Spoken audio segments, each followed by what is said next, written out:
Excellences, Mesdames et Messieurs,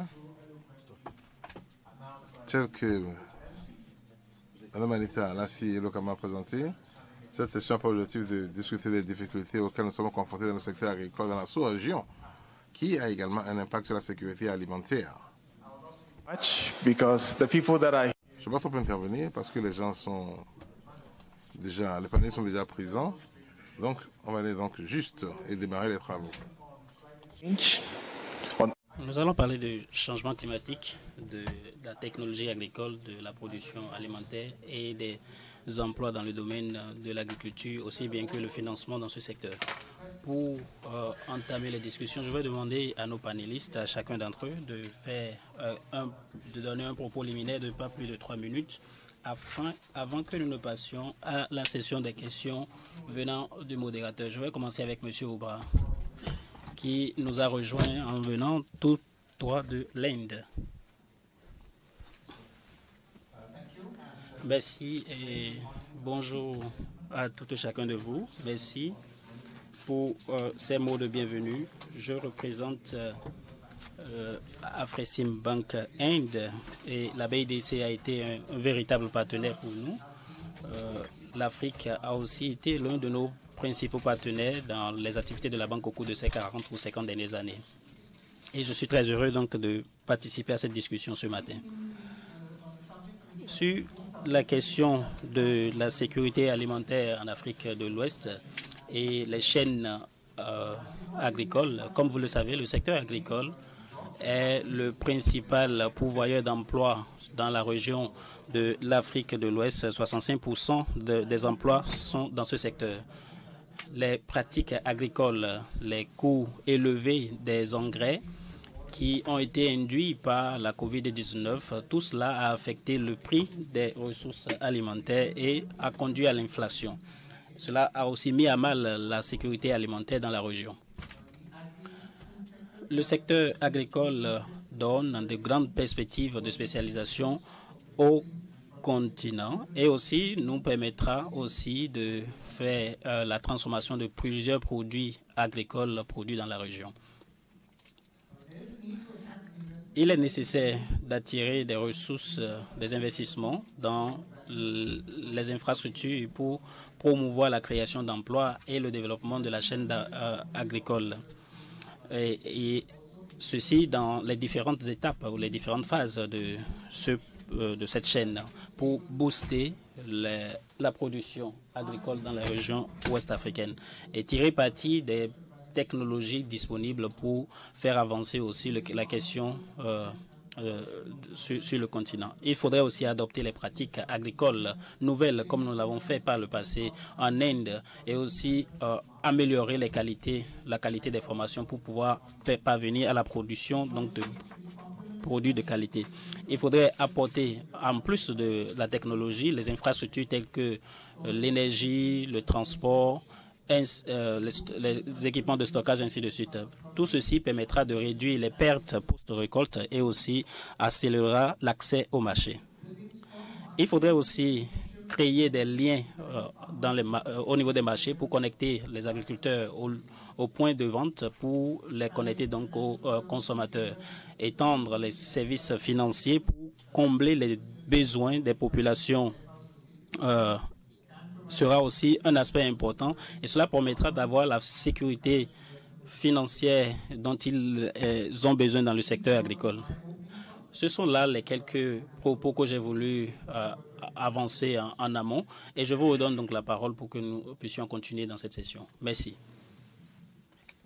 Okay, good morning everybody and please allow me first. Permettez-moi de remercier les organisateurs, son Excellence le docteur Donko et toute l'équipe qui a travaillé à la réussite de cet événement. Je suis souvent surpris quand les gens en Afrique parlent des opportunités. Nous, population africaine, nous, dirigeants africains, nous devons arrêter de parler des opportunités ou du potentiel en Afrique. Au cours des 40 ou 50 dernières années, nous avons parlé d'opportunités, de potentiel. L'Afrique importe actuellement 35 milliards de dollars de produits alimentaires pour nourrir sa population. Si rien n'est fait, cela passera à 100 milliards de dollars. Le Ghana importe 300 millions de poulets. Le poulet, c'est à peu près 60% du maïs. Et nous savons que le pays peut produire du maïs. Et donc, s'ils peuvent produire du maïs, ils peuvent donc avoir élevé des poulets.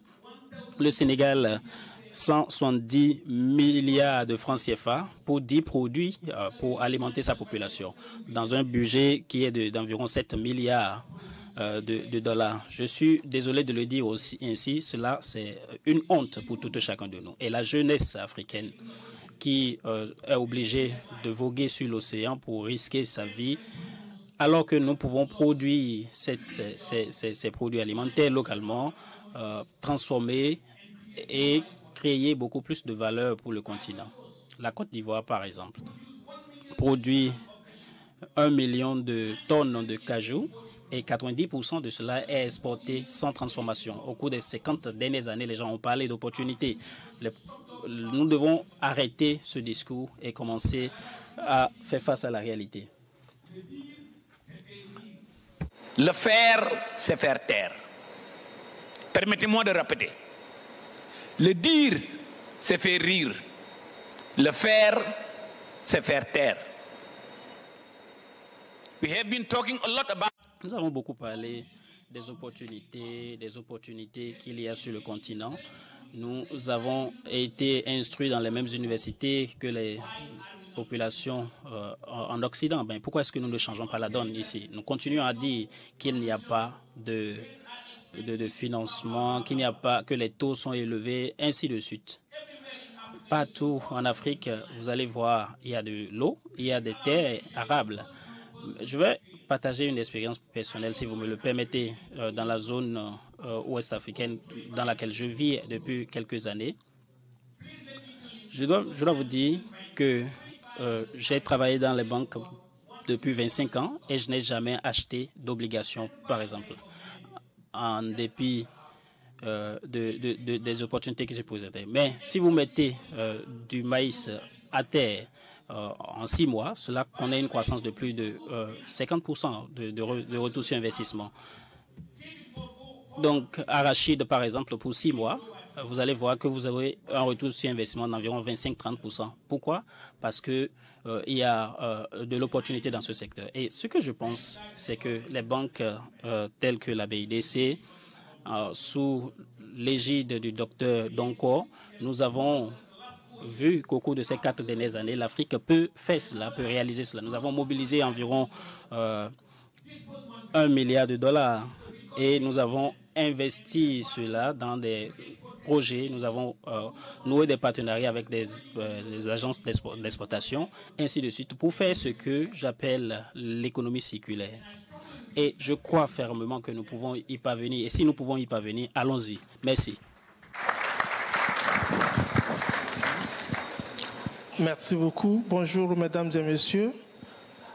Je voudrais également remercier la BIDC pour cette excellente organisation et cette grande opportunité, même si mon collègue tout à l'heure estime qu'on ne doit pas trop se tarder sur les opportunités. Je voudrais à mon tour, relativement à la thématique qui nous réunit ce matin, parler un peu de la situation de la sécurité alimentaire dans notre sous-région. Je crois que ce matin, dans tous les discours, nous avons écouté le potentiel, mais également les défis auxquels notre sous-région fait face pour assurer sa sécurité alimentaire. D'Afrique de l'Ouest, puisque de cette région qu'il s'agit, dispose d'à peu près 236 millions d'hectares de terres cultivables. Mais seulement 10% de ces terres est irriguée. Et on sait aujourd'hui combien les changements climatiques menacent sérieusement l'agriculture et une des options d'adaptation peut être la maîtrise de l'eau. Quand on regarde notre sous-région avec ses plus de 400 millions de personnes, qui certes est une opportunité, on peut observer également que chaque année, nous avons près de 38 millions de personnes qui sont en situation d'insécurité alimentaire et nutritionnelle. Et la dernière évaluation qui date d'il y a deux semaines au niveau de notre sous-région indique que nous avons encore 38 millions de personnes qui sont en situation d'insécurité alimentaire. Et si des mesures ne sont pas prises d'ici août, nous pouvons atteindre 52 millions de personnes parce qu'en ce moment, les gens auront épuisé leur stock. Et l'agriculture en Afrique de manière générale et surtout dans notre sous-région connaît beaucoup de faiblesses, même s'il y a des opportunités. Et on estime que notre agriculture, à l'état actuel, n'exprime que les 25% de son potentiel. C'est-à-dire que si je prends par exemple le maïs dans notre sous-région, si on pouvait avoir 8 tonnes à l'hectare, nous sommes à 200. Si on pouvait avoir 8 tonnes, nous sommes à 2. Ça veut dire que nous sommes seulement à les 25% du potentiel. Nous avons encore beaucoup de choses à faire. Et l'un des axes sur lesquels l'Afrique doit travailler, c'est certes la technologie et l'innovation dans tous ses sens, mais également c'est le financement. Et je pense que tout au long de ce panel, nous aborderons ces différents thèmes. Mais pour conclure, je voudrais dire ceci, que notre agriculture, nous devons travailler pour la rendre plus performante, plus rentable, mais surtout plus attractive pour la jeunesse. Parce qu'aujourd'hui, si la jeunesse doit aller vers l'agriculture, il faut que cette agriculture soit attractive et il y a les moyens pour y arriver. Merci beaucoup.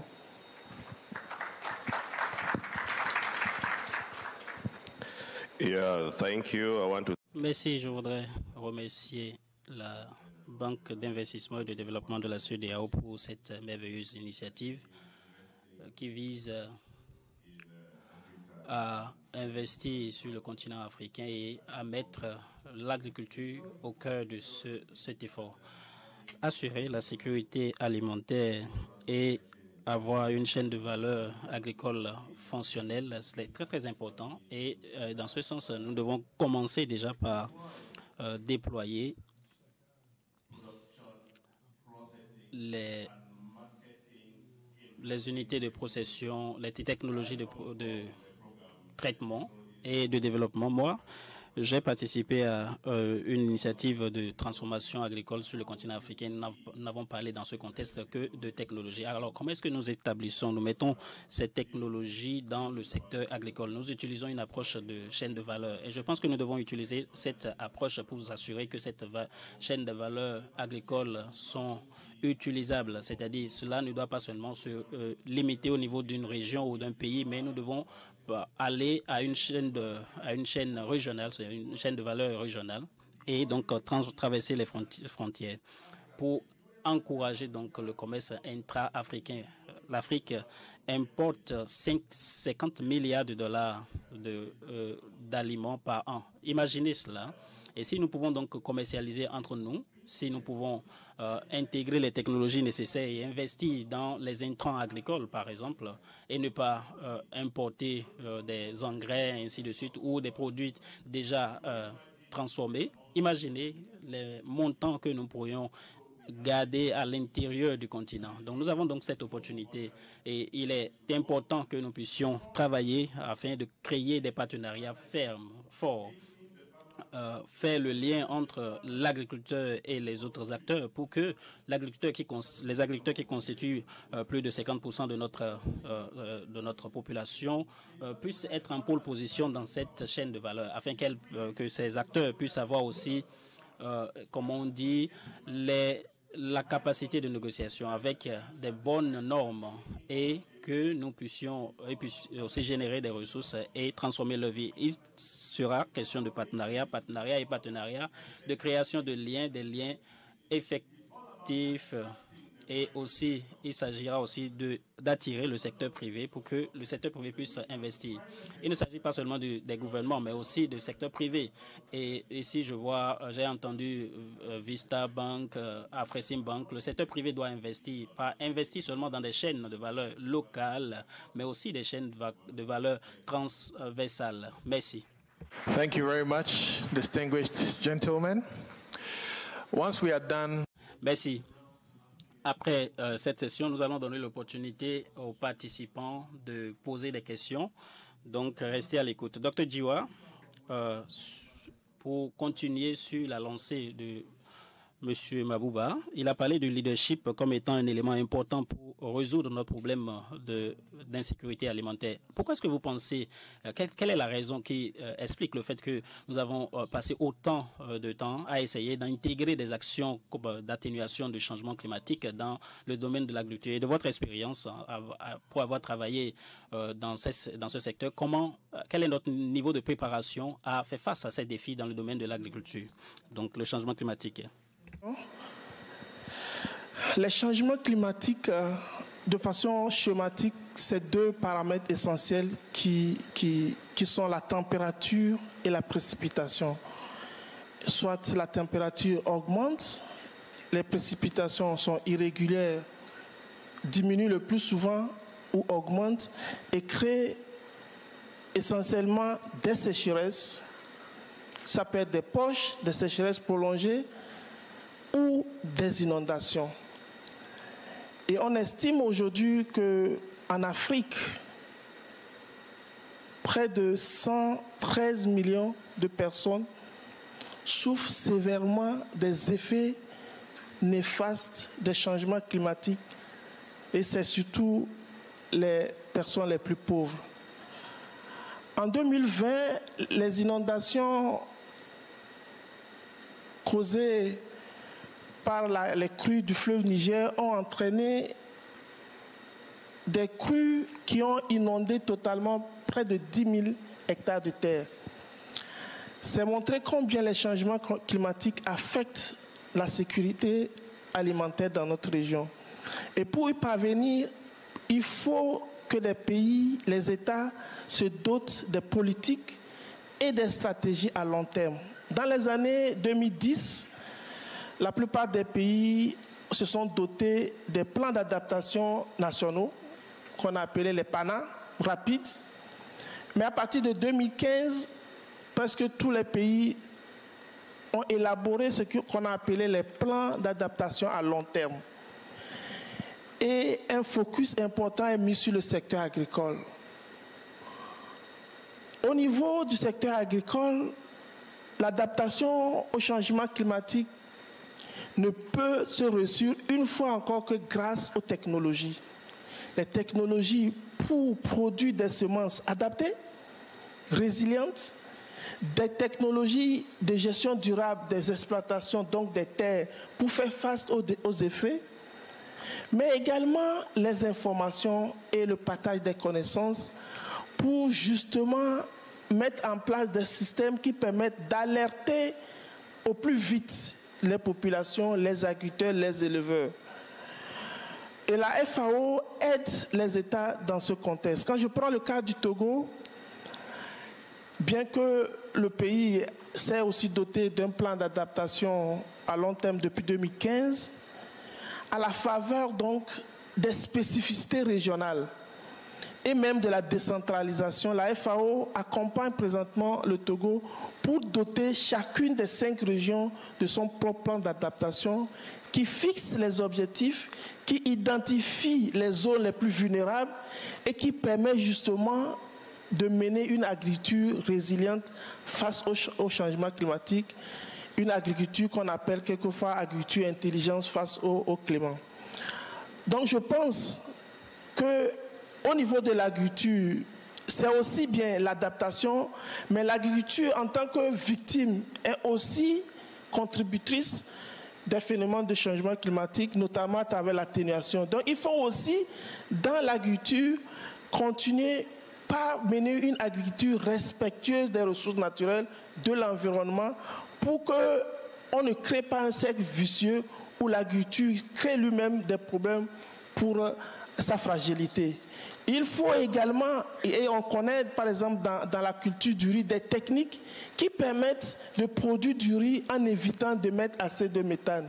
Donc, en gros, aujourd'hui, les connaissances sont suffisantes pour permettre de faire face au changement climatique dans le secteur de l'agriculture.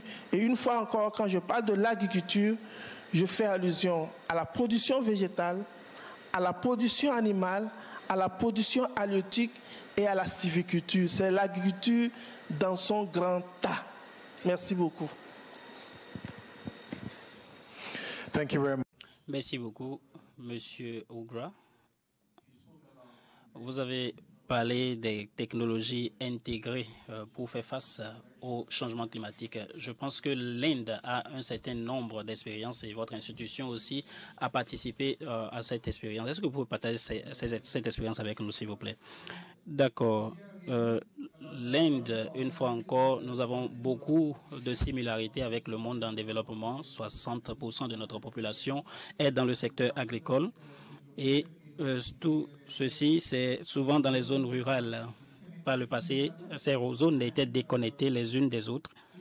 Et au cours de la dernière décennie, un travail important a été fait pour créer des connexions entre ces zones. Climate smart agriculture. Avec l'approche de l'agriculture intelligente au climat, nous avons adopté une approche qui couvre le développement social, la sécurité alimentaire et qui fait face aux questions du changement climatique. En 2011, nous avons lancé un programme d'investissement dans l'agriculture intelligente pour faire face à la vulnérabilité et accroître la gestion, le développement agricole tout en investissant dans des intrants améliorés. La mission nationale pour une agriculture durable dans le cadre de notre plan national a été opérationnalisée en 2014. Ceci a promu des pratiques agricoles qui prennent en compte le bien-être des sols et l'utilisation intelligente des ressources, des engrais et autres. L'Inde a aussi continué à promouvoir son programme agricole qui promeut aussi donc les questions d'agriculture intelligente à travers des applications et des outils pour améliorer l'agriculture. J'étais très heureux d'écouter mon prédécesseur qui mettait en exergue le fait que le Togo, par exemple, suit la plupart des processus que nous avons mis en place en Inde et cela est très encourageant, en effet.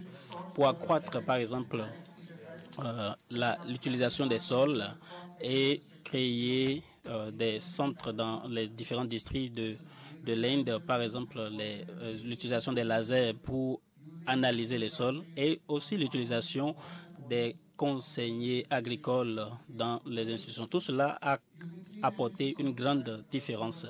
Et nous avons utilisé aussi des pompes solaires pour l'irrigation. Et ce sont là les différentes innovations récentes que nous avons adoptées. Le gouvernement indien a aussi lancé une application qui est appelée Krishi Rite, qui permet de faire le transport donc des produits agricoles vers le marché. Cela montre aussi que le secteur privé, aussi bien que le secteur public, peuvent coopérer et doivent coopérer afin d'assurer une agriculture durable.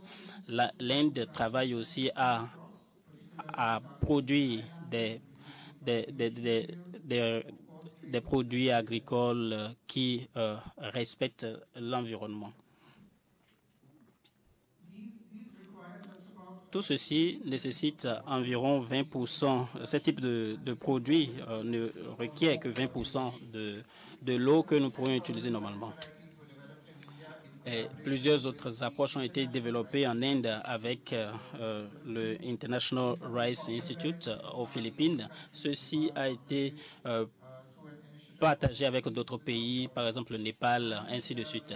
Et nous sommes très heureux de voir que plusieurs autres pays, tels que des pays d'Asie du Sud, ont adopté ces approches parce que nous avons les conditions climatiques similaires dans la plupart de nos pays. Notre expérience donc dans la production de produits agricoles peut être considérée comme un modèle pour améliorer les récoltes dans les pays qui ont des contextes similaires.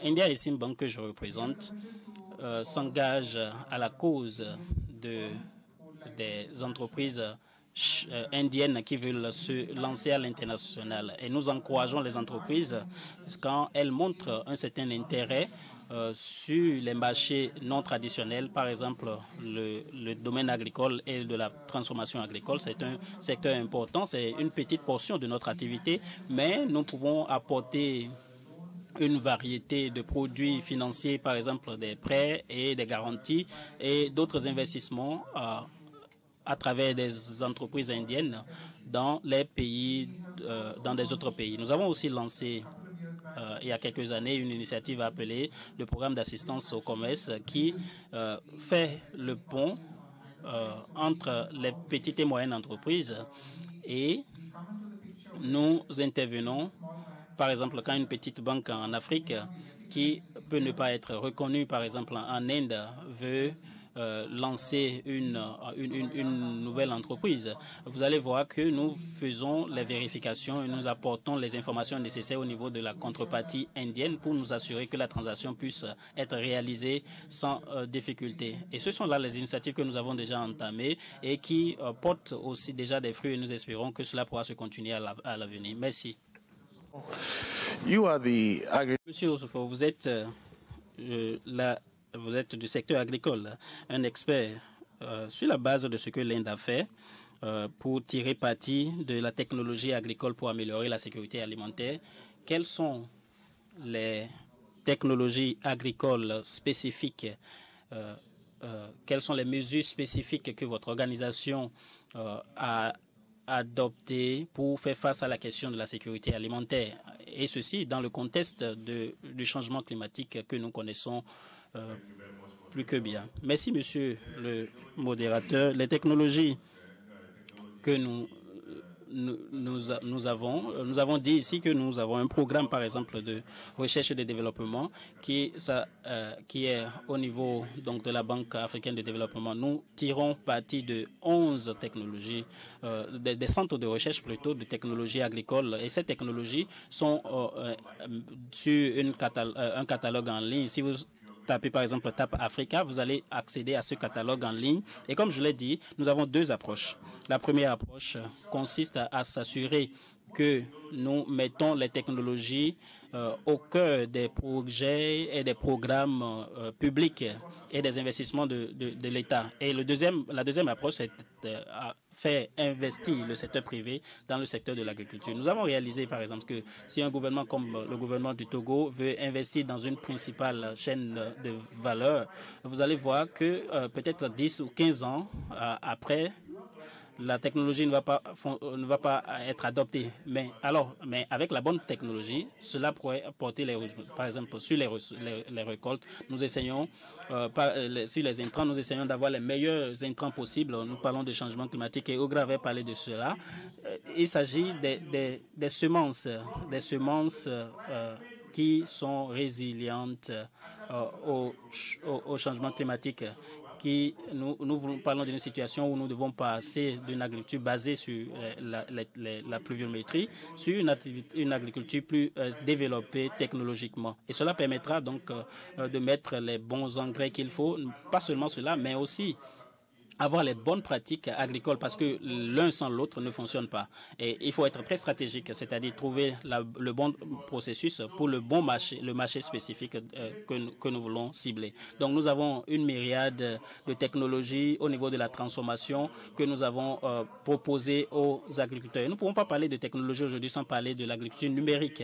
Je veux parler par exemple dans la production, par exemple le riz, Ride Advice, c'est une technologie qui a été développée par Africa Rice. Vous avez une application sur votre téléphone qui vous permet de voir votre champ, votre exploitation agricole, voir les difficultés que vous avez et cela vous connecte avec des conseillers externes qui vous donnent un feedback et l'approche à suivre. Nous avons aussi Cassava App qui, le manioc qui... vous savez, c'est très périssable. Donc, cette application vous permet de vous mettre en contact avec les transformateurs, avec le marché. Et ça, c'est aussi une technologie qui a été adoptée récemment. En ce qui concerne maintenant la commercialisation, il y a Trace. Trace, c'est une application qui vous aide en ce qui concerne les qualités et les normes. Cela vous donne les normes au niveau international pour que vous puissiez vous conformer à ces normes et être plus compétitif sur le marché international. Donc, avec les technologies et l'agriculture, il faut aussi passer à la mécanisation. Hello Tractor, par exemple, c'est une technologie merveilleuse. C'est une technologie, c'est comme un Uber pour l'agriculture. C'est un taxi pour l'agriculture. Avec cela, nous pouvons mécaniser l'agriculture sur le continent africain. Donc, vous savez, les agriculteurs, les petits exploitants n'ont pas les ressources pour pouvoir avoir les machines qu'il faut, mais c'est un service de partage donc de ces machines. Nous avons des sols en abondance dans la région ouest africaine, mais nous avons besoin de l'énergie pour faire l'irrigation. Mais nous pouvons aussi utiliser l'irrigation basée sur le soleil. Donc, pour me résumer, je vais dire, il faut commencer déjà par la semence à 60%, et ensuite il faut intégrer les meilleurs semences résilientes au climat et productives. Et ces semences vous permettent de passer d'une tonne à 2 tonnes, par exemple, par mètre carré. Donc, sur le manioc, nous avons une technologie que nous appelons SAD, la technologie SAD. Dans ce contexte, vous n'allez pas aller sur le champ et ensemencer. Mais avec la technologie SAD, dans un mètre carré, dans une région de mètre carré, vous pouvez produire 1 million de plants dans une technologie. Vous savez, si nous avons cette technologie et que nous pouvons les adopter, cela permettra d'améliorer ou de transformer l'agriculture. Il y a par exemple le projet ACA au Congo qui est basé sur la technologie SAD qui a conduit à la production de millions d'autres technologies de semences pour les agriculteurs. Je pourrais aussi parler de pre-coup-bis parce que la transformation est un élément essentiel parce que si nous ne pouvons pas transformer, nous ne pouvons pas être compétitifs. Vous devez transformer pour réduire les pertes. Sinon, où vous devez avoir des moyens de stockage exceptionnels. Quand je parle aussi de stockage, je pourrais parler des technologies comme Pickback. Pickback a été développé par un programme de Purdue University avec le Centre international de recherche agricole qui permet de stocker les grains pour que cela ne soit pas affecté par les pestes et autres dommages. Et mon collègue ici a dit la question de stockage pour une période de temps pour pouvoir contrôler les indicateurs du marché. Nous devons avancer pour ne pas être ceux à qui on fixe un prix, mais ceux qui fixent les prix. Merci.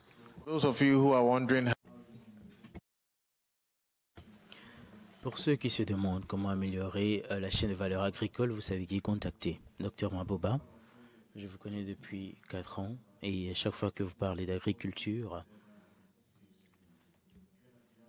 la poésie ne cesse de sortir de votre bouche. Mais comment est-ce qu'on peut travailler pour améliorer cette production ?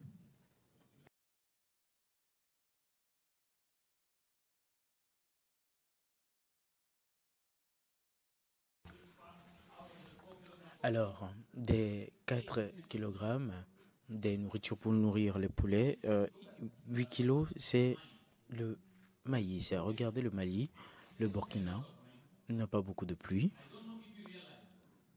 Je ne sais pas si vous réalisez, ils exportent vers des pays qui ont plus de pluie. Les Ivoiriens, les Sénégalais achètent du maïs du Mali et du Burkina. C'est juste pour vous dire, c'est une question de leadership. Permettez-moi de prendre deux exemples.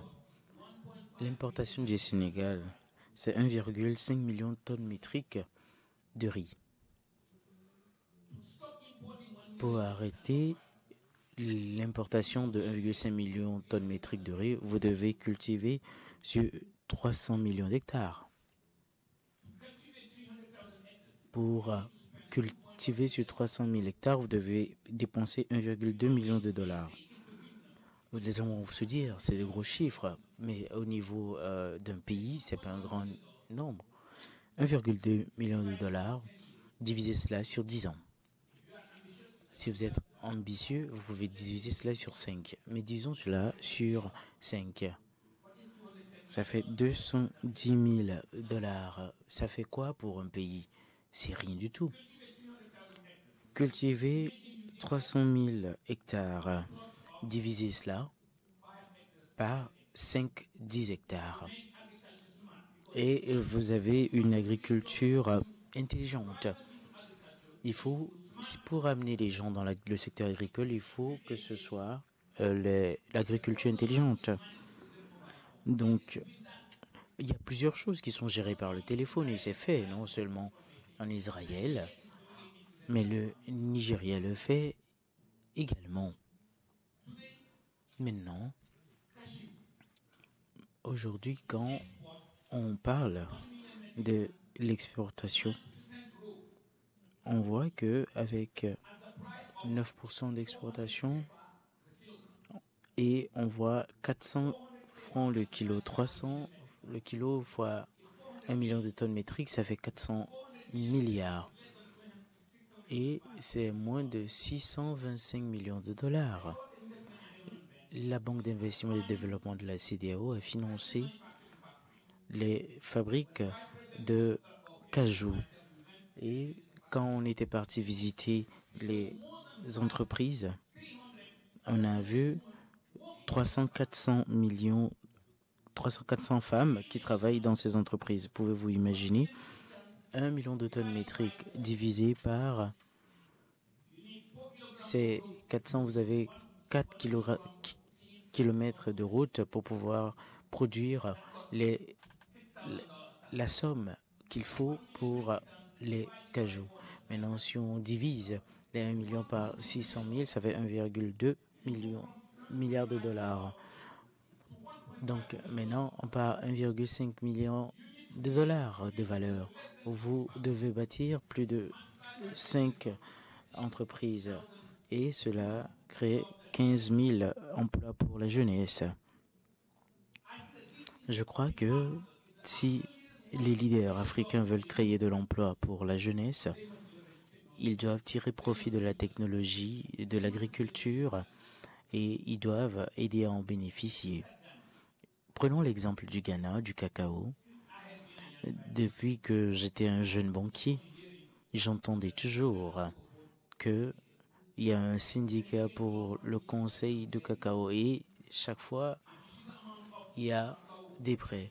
Donc, s'il y a un montant de cacao qui est fabriqué au Ghana, c'est très insignifiant par rapport à ce que cela est censé être. L'Afrique doit comprendre que importer de la nourriture, c'est exporter de l'emploi. Importer de la nourriture, c'est exporter l'emploi. Je vais vous donner un autre exemple. Le Sénégal importe plus de 400 millions de tonnes métriques de maïs. Pour produire 415 millions de tonnes métriques de maïs, ça fait 90 000 hectares à cultiver.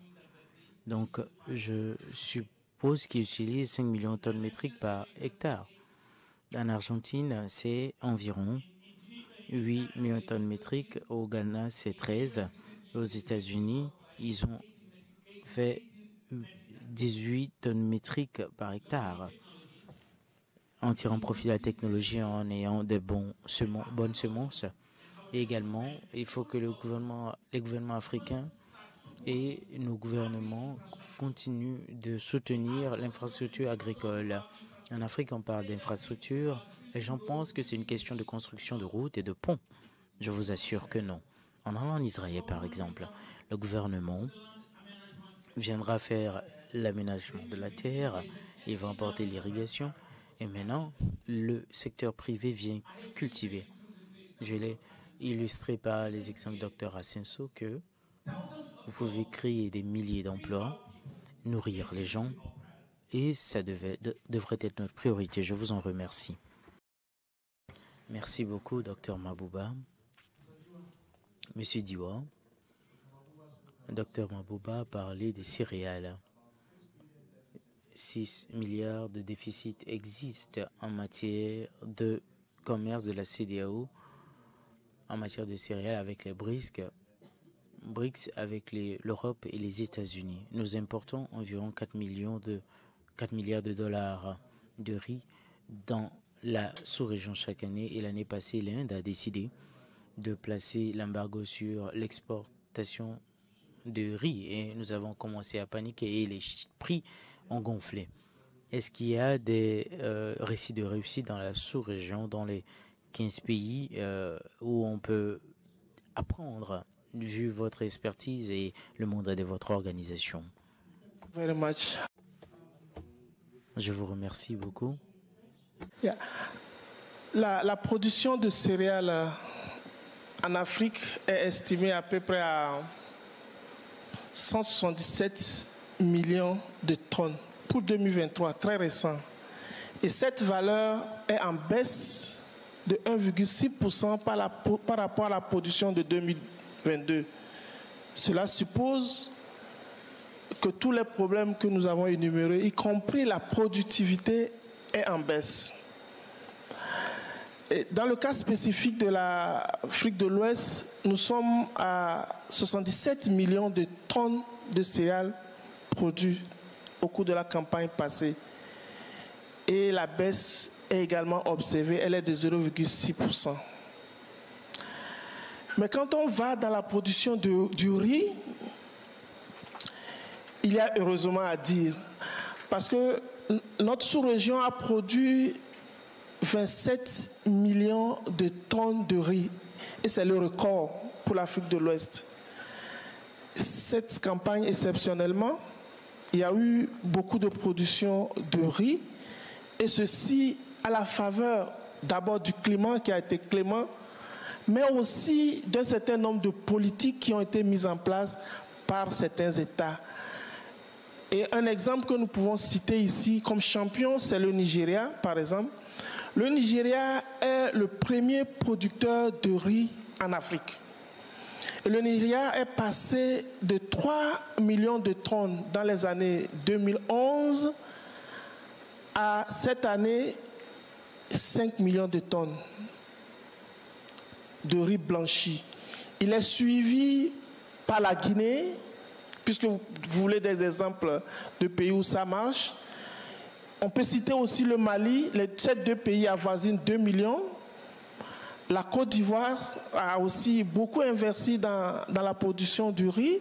Et il y a le Sénégal. Voici quelques 5 pays où la production a augmenté ces dernières années de manière significative.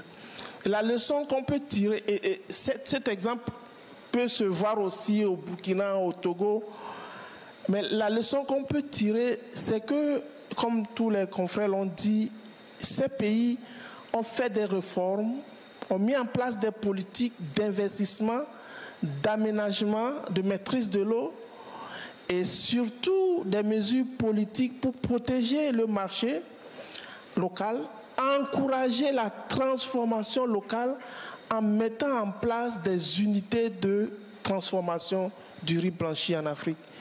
Et je pense que c'est des exemples de réussite et on peut mieux faire et espérer inverser la tendance à l'importation du riz qui pose d'énormes problèmes à notre économie au niveau de notre sous-région.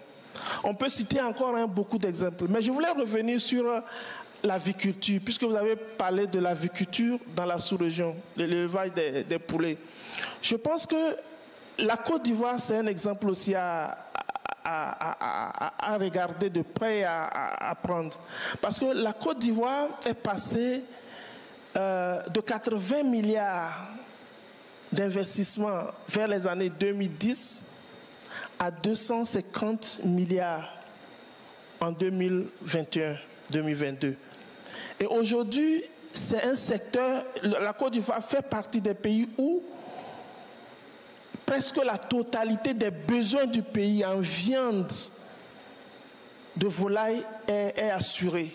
Et qu'est-ce que la Côte d'Ivoire a fait? Une fois encore, c'est mettre en place des mesures politiques, des stratégies et surtout favoriser des investissements, et là surtout privés.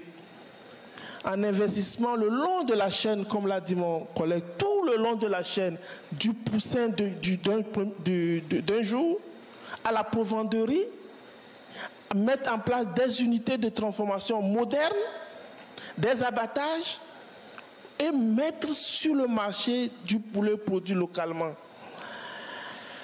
L'exemple de la Côte d'Ivoire est très intéressant, mais il y a aussi la compétitivité de ce secteur. Et comme l'a dit mon collègue, pour produire du riz, il faut des céréales. Et c'est les céréales qui manquent dans notre sous-région. C'est les céréales qui sont chères, ce qui augmente le coût de production du poulet. Et donc la Côte d'Ivoire a mis aussi des mesures qui permettent de surtaxer les importations hors pays de la CEDEAO. Et c'est cela qui a permis à ce secteur en Côte d'Ivoire de tenir. Et je pense que le Togo aussi veut suivre cet exemple. Tout récemment, dans le cadre d'un partenariat privé, dans à peu près 100 km d'ici à Avetonou, un centre moderne d'aviculture est mis en place dans le même chemin, produire des poussins, produire la provende, mettre en place des unités de production, d'abattage et mettre sur le marché togolais des poulets. Et l'ambition, c'est 50 000 têtes multipliées par 10, avec le potentiel d'ici 2 ans de le doubler. Je pense que investir, surtout de manière intelligente, en mettant en place des mesures qui incitent le privé à venir, et surtout l'État en se réorientant vers des investissements plus attractifs et plus essentiels, les investissements que le privé n'accepterait pas de faire. Si je veux installer une unité, j'ai besoin d'électricité. Moi, je m'installe là où il y a de l'électricité et l'eau et la route. Mais s'il y a déjà la route, s'il y a l'électricité, en ce moment, le privé peut investir directement dans l'activité qu'il mène. Je pense qu'il y a beaucoup d'exemples dans la sous-région que nous pouvons copier, et c'est vraiment cela qui est intéressant en organisant ce genre de forum. Et je sais que la BISDC l'organise dans presque tous les pays membres pour partager les expériences et sortir l'Afrique de cet état en investissement et en croyant à la possibilité de réellement transformer l'agriculture. Je vous remercie. Thank you very much. Merci beaucoup. Je peux vous assurer que la BIDC fait exactement cela. Et petit à petit, on va atteindre l'objectif, Monsieur Ogra. L'Inde est un exportateur clé sur le plan mondial. Comment est-ce que l'Inde a fait pour avoir autant d'influence? Alors, vous savez, cela remonte à plusieurs décennies. En 1947, où la faim était un problème. Et dans les années 1960, nous étions un pays qui avait souffert de manque de nourriture. Et donc, de cela, en 1964, pour atteindre un surplus de nourriture aujourd'hui, nous avons beaucoup travaillé, mais on donne le crédit d'abord à la révolution verte qui a été lancée dans la deuxième moitié des années 1960 pour encourager la culture de plusieurs terrains.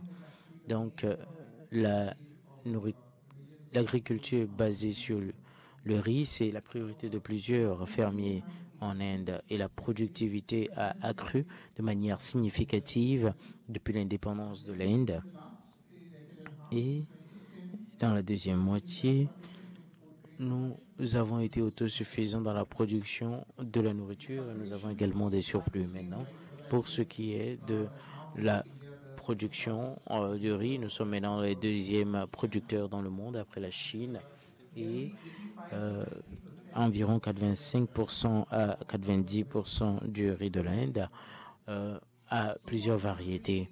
Donc, les fermiers de l'Inde ont changé le riz paddy avec d'autres semences et cela prend 40% en Inde. Maintenant, ceux qui culturent le riz paddy, ils font face à des pestes et des maladies qui viennent attaquer leurs semences, mais avec des solutions qu'on a trouvées, on a pu accroître de 5% dans les dernières années.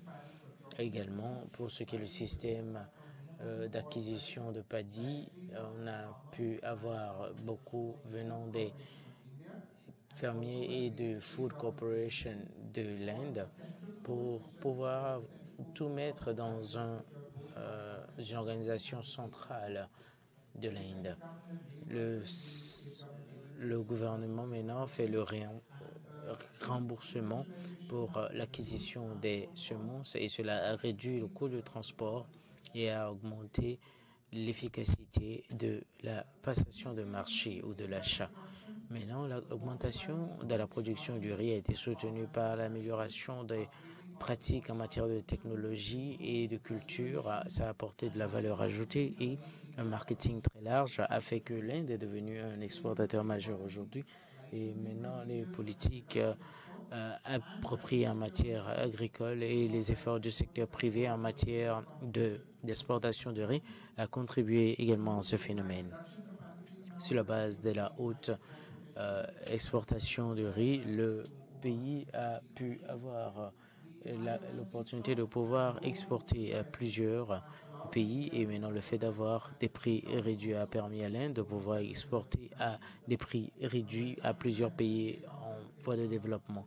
L'Afrique de l'Ouest a pu avoir accès à 21% de l'exportation du riz de l'Inde et le Bénin et le Sénégal en sont des bénéficiaires pour ne citer que ces deux. Merci beaucoup, Dr Mabouba.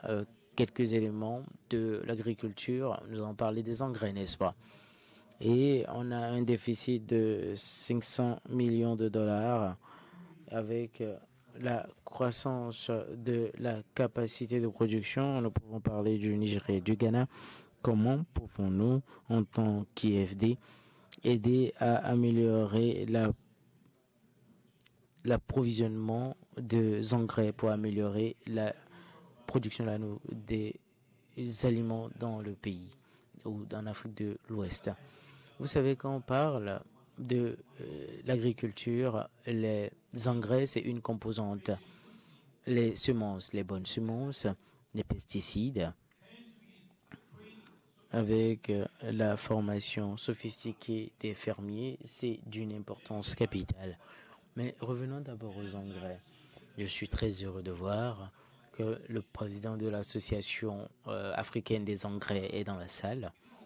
Et je peux vous dire, il y a de cela 4 ans, la BIDC est entrée dans un programme de trade finance ambitieux en matière d'engrais.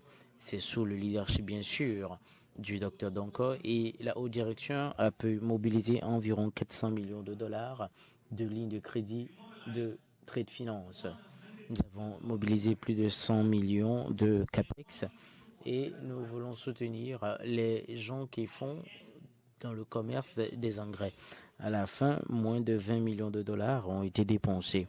Vous avez bien suivi ce que j'ai dit. 420 millions de dollars mobilisés sur des lignes de crédit trade finance, plus de 100 millions de CAPEX via des ACE, c'est ce que nous avons mobilisé, mais en fin de compte, nous avons moins de 20 millions de dollars dépensés. Pourquoi? La plupart des gens qui font du commerce des engrais, ils ont un bilan très faible. Si vous voyez les grands exportateurs en matière d'engrais. La plupart ont des plateformes de transformation. Je pense qu'il est temps que l'Afrique de l'Ouest puisse sélectionner ces pays qui ont le phosphate, le Togo par exemple, et qu'ils se retournent ensemble, au lieu que chaque pays puisse avoir une petite entreprise. Je pense qu'il faut avoir un hub de transformation. Le Togo a le phosphate, que la CEDEAO vienne, via peut-être la commission de la CEDEAO, via peut-être la BIDC, pour pouvoir construire une entreprise de transformation comme Dangote pour que le Togo soit un hub de transformation des engrais. Maintenant, c'est le numéro 1. La francophonie m'a invité pour aller au Vietnam et j'étais très surpris de voir comment est-ce qu'un petit pays comme le Vietnam exporte du riz. J'ai visité un champ de volailles. C'est très sophistiqué. Et le monsieur m'a dit, via le système intégré des volailles, nous produisons plusieurs milliers de poulets. Maintenant, si on mélange ceci avec la production du maïs, on a plus de 200 millions de tonnes métriques d'engrais. Il y a 50 000 productions de riz et il y a du riz également. Ils font ce qu'on appelle le compostage. 50 000 tonnes métriques de riz et de provende de riz, pardon, de provende, et puis il mélange et il fait le compost. Mais dans le compost, maintenant, on n'a pas besoin d'engrais. C'est pour vous dire comment 250 millions de tonnes métriques, c'est pas si significatif. Cependant, le Sénégal n'arrive pas à atteindre ce chiffre. Et je peux vous dire que c'est ça qui est l'économie circulaire à mes yeux. Vous savez, cela m'attriste quand mon ami de l'Inde me dit que depuis 1960, ils avaient un manque de nourriture en Inde. 1960, c'est l'année où le Sénégal a eu l'indépendance. Qui est-ce qu'on va blâmer alors? On ne peut pas blâmer l'Occident, qui blâmait pas les institutions financières, qui blâmait nous-mêmes. Vous savez, parfois, quand je prends l'avion, je viens à Lomé, je pars au Sénégal ou j'arrive en Côte d'Ivoire, il y a la terre plate. Partout où vous partez en Afrique, vous creusez 500 mètres et vous avez de l'eau.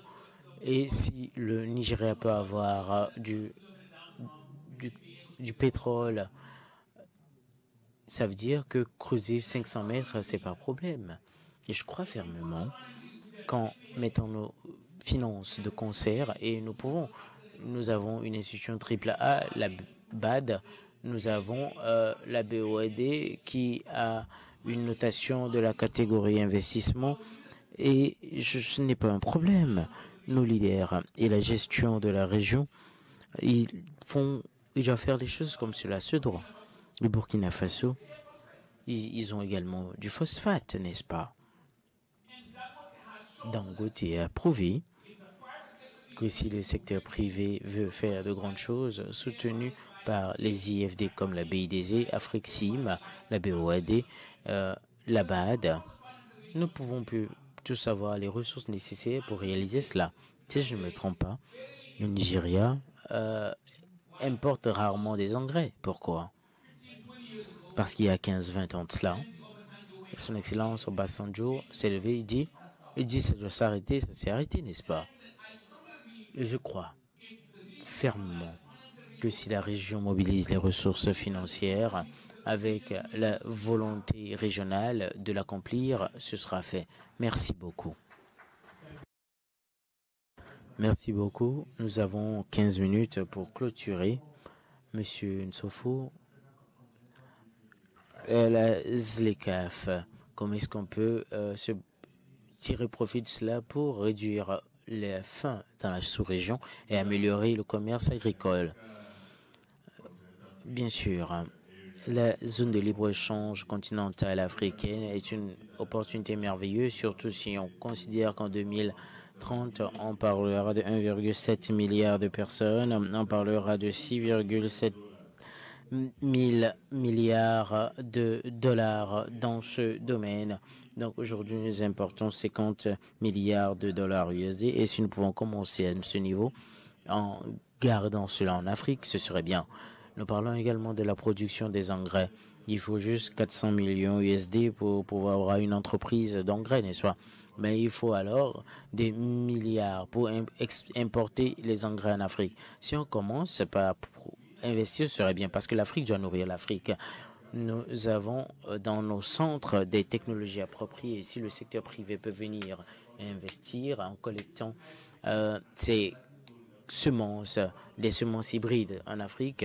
Vous savez, l'un des problèmes de productivité en Afrique ou l'un des problèmes du commerce en Afrique, c'est la faible productivité. Et nous importons ces intrants, que ce soit des engrais, des semences hybrides.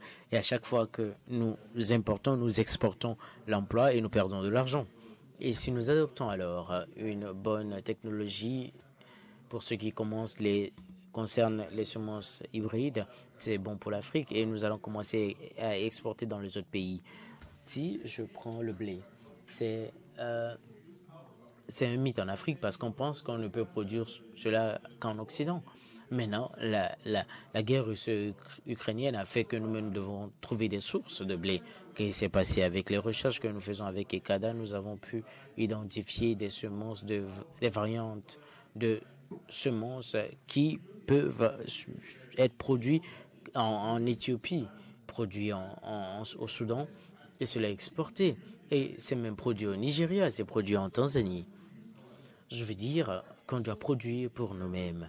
Notre problème, c'est la capacité de transformation. Nous avons parlé de la chaîne de valeur ajoutée. Ajouter de la valeur via la transformation dans les secteurs privés. Parce que je suis du secteur privé, je vais parler du secteur privé. Il faut que le secteur privé vienne investir dans les partenariats public-privé dans la transformation agricole. Ceci, c'est pour que nous puissions produire et transformer ce que nous produisons en Afrique. Si nous ne produisons pas et nous ne transformons pas les produits en Afrique, nous allons continuer à importer. Quand nous produisons, nous transformons. Nous pouvons vendre entre nous en Afrique, mais pour être capable de vendre, nous avons parlé de la chaîne de valeur régionalisée. Et pour faire cela, nous devons aller de l'avant. Mais juste à la CEDEAO, je peux imaginer un nombre d'instruments et d'initiatives qu'il fallait pour lever les barrières de commerce. On doit être plus efficace pour que les marchandises puissent bouger. Vous savez combien de temps il faut pour que une denrée périssable puisse aller d'une frontière à l'autre en Afrique. On doit soutenir le commerce frontalier pour que ce soit un avantage pour nous. Je vais parler maintenant d'infrastructure. Vous savez, si on stocke le maïs de la mauvaise manière, ça devient toxique. Ce n'est pas bien. On a besoin de la qualité. Il faut la transformation, mais il faut le bon entreposage. Des fois, c'est difficile pour les petits exploitants de pouvoir stocker cela, mais le gouvernement doit travailler en ayant la route, aider les petits producteurs, les petits agriculteurs.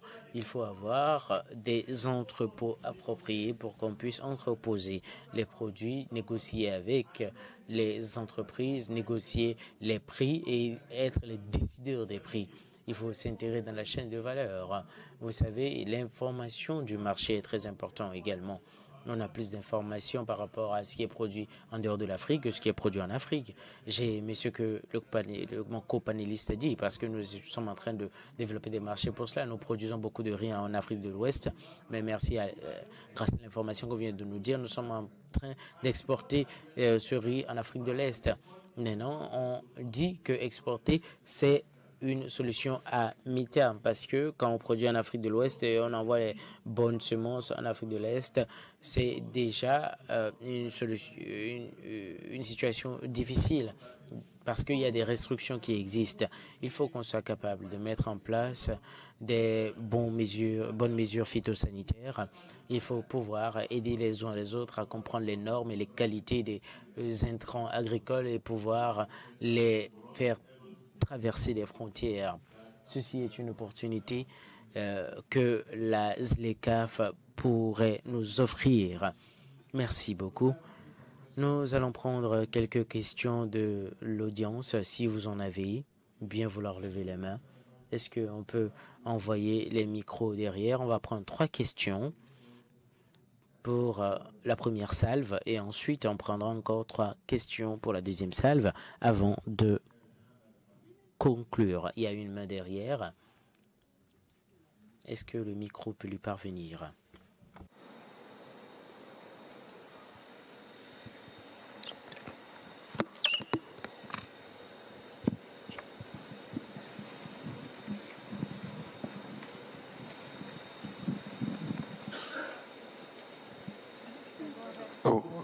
Can I go ahead and ask the question? Est-ce que je peux poser la question? Merci. Je m'appelle Danjuma Deja. Je suis conseiller technique pour l'État de Bénin au Nigeria. Monsieur Nsofo, j'aimerais vous poser quelques questions parce que je connais le programme TAT dont vous avez parlé. Je l'ai suivi depuis son initiation. Jusqu'au niveau où cela se trouve maintenant. J'ai vu le travail que vous avez fait avec l'Institut de recherche dans le développement des variétés des blés que nous avons au Nigeria depuis le nord-ouest au nord-est. Et je sais également ce que vous avez fait pour le riz également, via le programme du riz africain.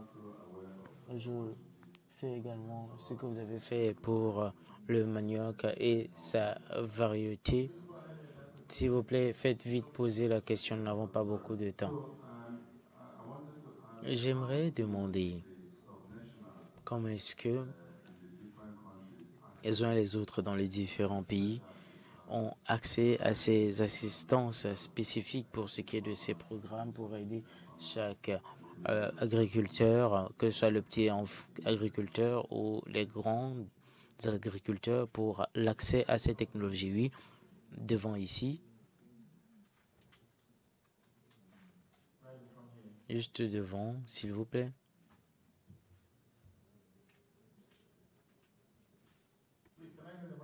Je peux avoir le micro en bas, s'il vous plaît.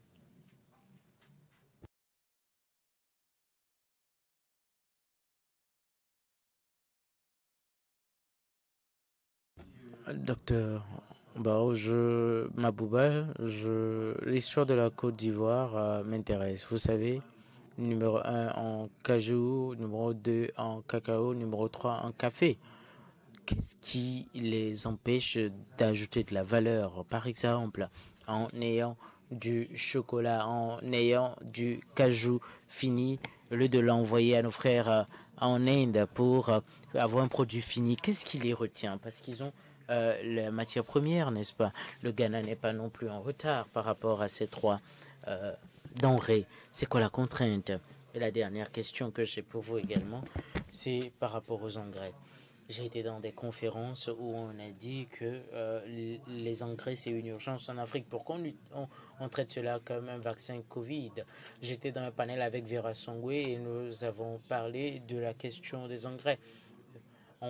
C'est comme si on cherchait des vaccins. Mais non, si vous êtes basé au Togo, pourquoi est-ce que le Togo n'est pas le hub? Pourquoi vous ne faites pas ce que Dangote a fait ici? C'est ma question fondamentale. La dernière. Est-ce que je peux avoir une femme, s'il vous plaît? Est-ce qu'il y a une femme dans l'audience pour vous poser une question?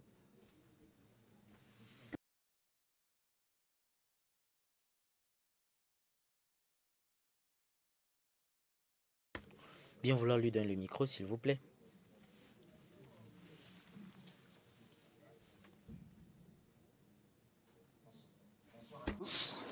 Moi, c'est Steve Oda, je viens du Bénin. Je suis responsable d'une start-up qu'on appelle AfriCereal Group. Donc, AfriCereal Group est une start-up qui est spécialisée sur des solutions intégrées sur l'ensemble des chaînes de valeur, prenant en compte la formation, le stockage, la location du matériel, l'accès au marché. Là, avant de poser ma question, je tiens à dire merci à M. Diagne qui a eu un discours de vérité, qu'il faut de plus en plus le dire en Afrique. Nous sommes des jeunes entreprises. Et là, quand on parle de la CEDEAO, quand on parle de tout ce qui est en train d'être dit ici, c'est beaucoup plus macro. Il y a beaucoup plus de réflexion sur le côté macro, mais au niveau des jeunes entreprises, des entrepreneurs locaux, quel est le regard que nos institutions, nos États ont sur les entrepreneurs locaux? Qu'est-ce qui est fait aujourd'hui pour que le jeune qui entreprend dans le domaine agricole puisse déjà se réaliser? Et ça, il n'y a pas de réflexion qui est faite. On parle beaucoup plus de macro, des grands groupes, des grandes industries avec des para-étatiques, mais il n'y a rien qui est fait au niveau du soutien. Qu'est-ce que la CEDEAO prévoit dans sa nouvelle politique pour soutenir les jeunes entreprises locales? Pour notre ami de l'Inde, au niveau de l'expérience de l'Inde, qu'est-ce qui a été fait pour soutenir les jeunes entreprises en Inde pour qu'aujourd'hui l'Inde soit ce pays qu'on apprécie et vers qui on sollicite également, bien que l'Inde était moins bas que nous il y a 60 années en arrière. Merci.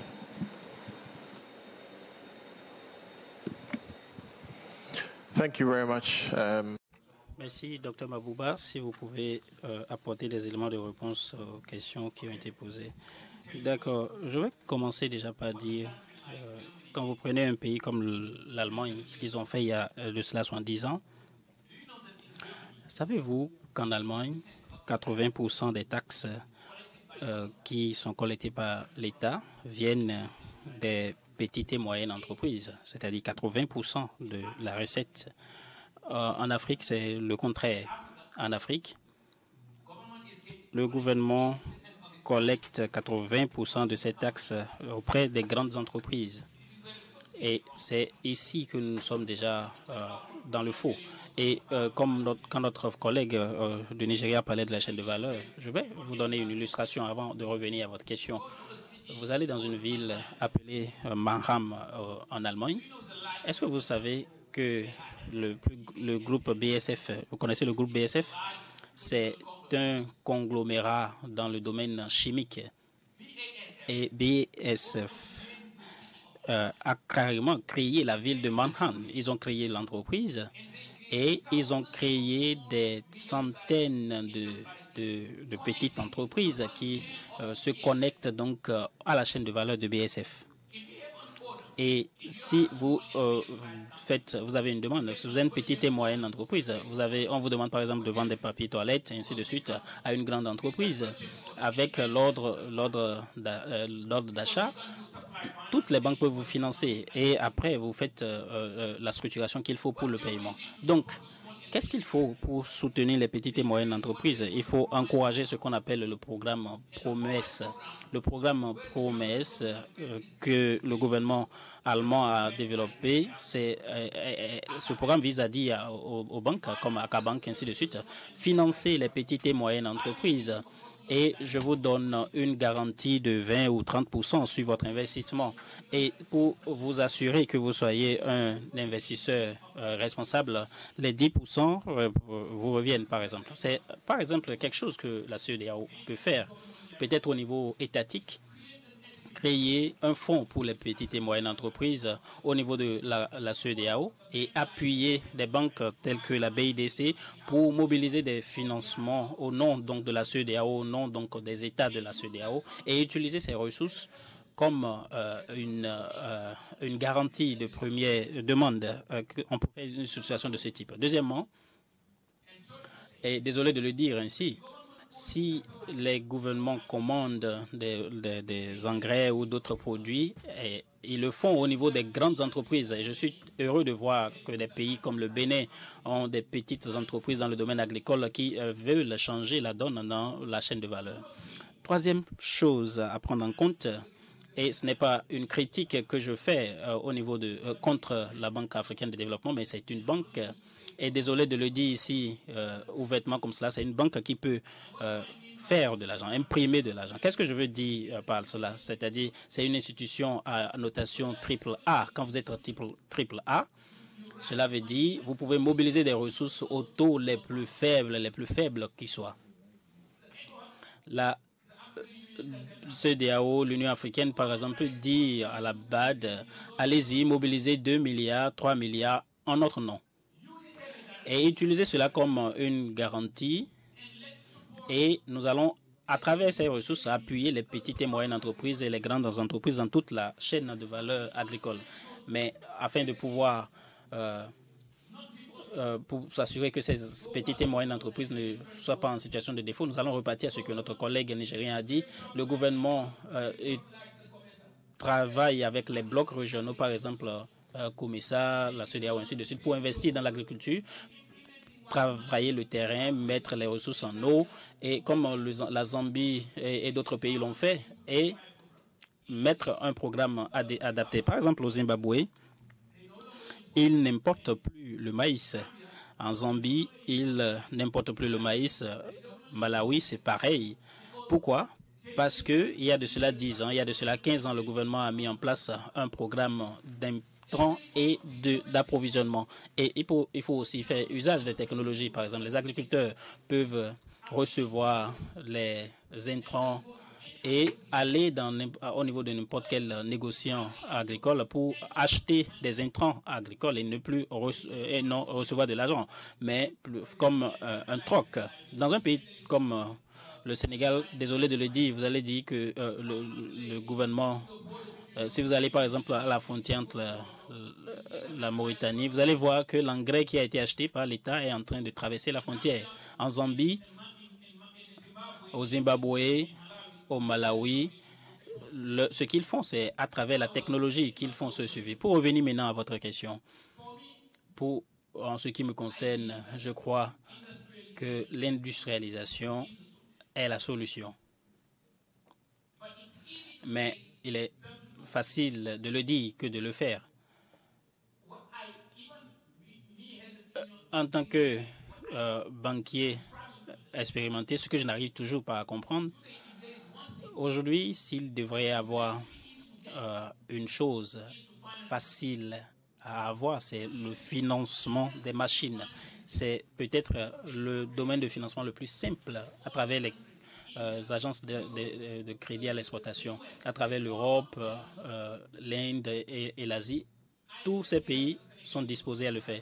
Le gouvernement sénégalais a mobilisé environ 200 millions de dollars. Et quand vous faites cela à travers les agences d'aide d'appui à l'exportation, vous voyez par exemple les pays de l'OCDE, ils ont relevé le financement de leurs agences de crédit à l'exportation à plus de 40%.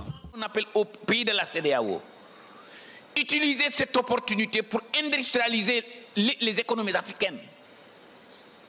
On produit assez de matières premières, que ce soit agricole, que ce soit des ressources naturelles.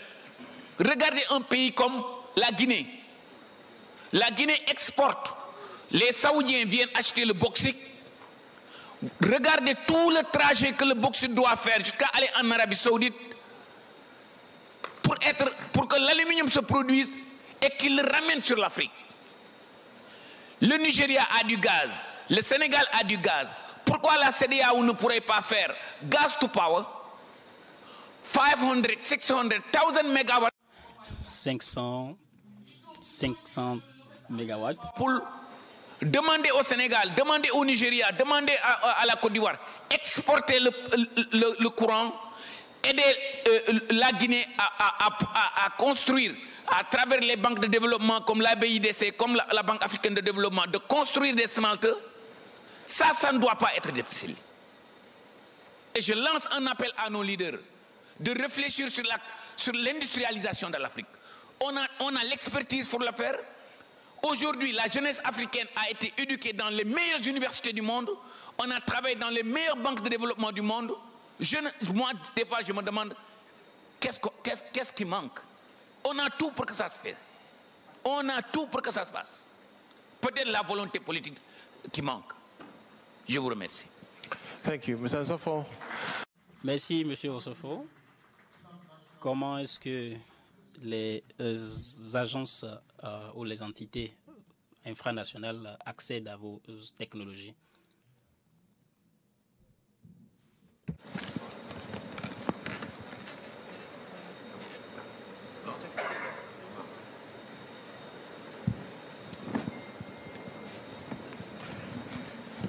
Okay, merci. Merci. Yes, to respond. Merci. Pour répondre à la question sur comment est-ce que vous pouvez contacter TAD, je vous renvoie sur notre site web TAD Africa, TTAD Africa, et vous allez voir le site web et vous allez sur e-catalogue. Et ensuite, vous allez voir une myriade de peut-être 150 technologies. Si vous cliquez sur une de ces technologies qui vous intéresse, vous pouvez voir en bas une adresse email. Et cette adresse email vous permet de nous contacter directement. C'est TECHS, TECHS,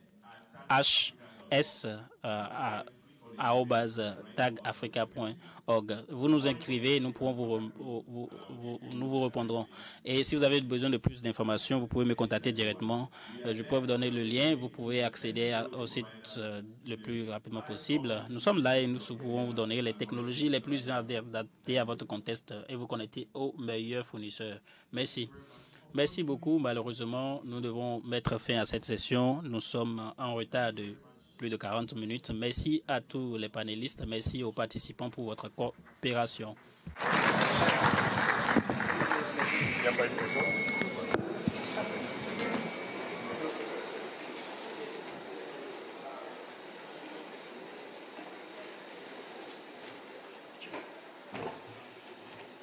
Yes, a picture for panelists, please.